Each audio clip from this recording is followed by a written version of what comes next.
Today is March 31st, 2017, 10:54, almost 11 o'clock. Just came from the gym. Yesterday I did upper body.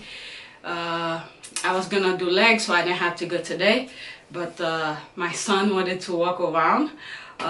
There's a place I usually take him, and we haven't been walking around that much. It's the winter, it's cold, and it's by the water, so we didn't go for a while. So yesterday it was cold, but the weather was a bit decent, so he asked to go, so I took him, and instead I went to the gym today to do legs. The reason I didn't do legs yesterday is if I do legs, my legs started shaking and weak, I won't be able to walk with him. So I decided to leave it for today, and I did a couple things. I did some band exercises for my legs. I recorded it. I wasn't planning on recording anything. I had the camera there and in my bag. Yesterday I forgot to bring the stand to hold the camera, so I made sure I put that in my bag today. I recorded pretty much most of the workout that I did. The gym was pretty much empty. There were people, but it was pretty much empty, so I felt comfortable to pull out the camera to record my stuff.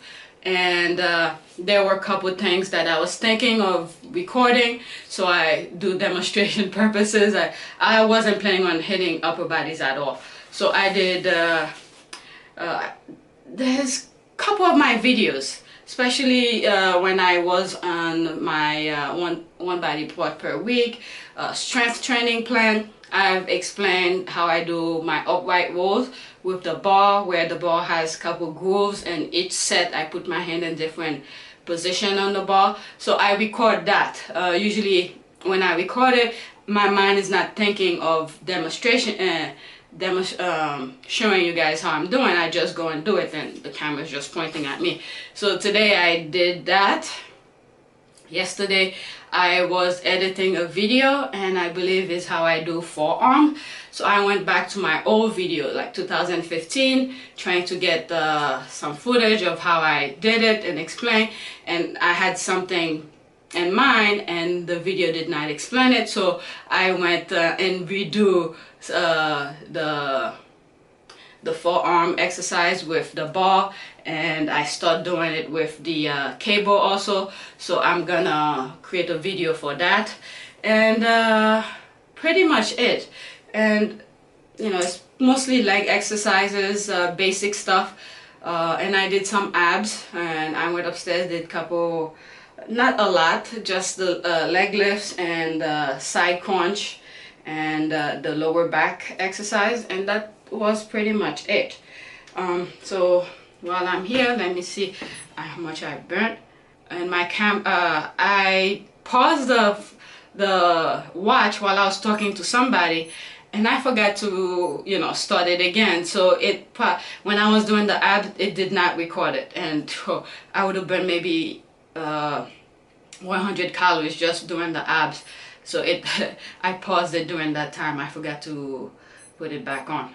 So okay, for today training, March 31st, 2017. I started at 8:53 in the morning. My training time is 1 hour 28 minutes. Could be less too, because there are times I was talking and I forgot to set and restart. My average heart rate is 103. My highest heart rate is 140. I burned 248 calories, and I was within my heart rate zone 51 minutes and 1 second. That's equivalent to 58%. Like I said, anything that's above 50, it's good. There are times the watch doesn't work well. Either it's not connecting, the contact is not connecting with my body. Sometimes it doesn't work well. But today, it could have been more, because especially when I was doing the abs, I paused it before I started it. I started doing the abs because I was talking to somebody, and then after I spoke to the person, I forgot to reset it. So that's today's workout result, and I have some videos. I record some of them, and some of the recording are for special videos that I plan on putting out. So that's it.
is a comparison between me and this other person who was doing the leg lifts. Since her face was not showing, so I decided to do the comparison. First of all, her stomach is flatter than mine. Let's get this out of the way. I don't do this often due to my lower back. While I was stabilizing myself, take time to stabilizing my body on the machine, she just hop on and go right at it. Maybe she has a better way of doing it than I do, but I just felt like before I start my leg lifts, I have to position my body on the machine and focus on the muscles that I'm gonna work, and then contract it before I start doing the movement. And another thing that I don't do that I realized that she did is that when I'm lowering my legs, I don't just drop it. I try to go as slow as possible. I could do 4 good leg lifts while she's doing maybe 20 repetitions of hers. And mine, I believe, is more quality than the quantity than hers.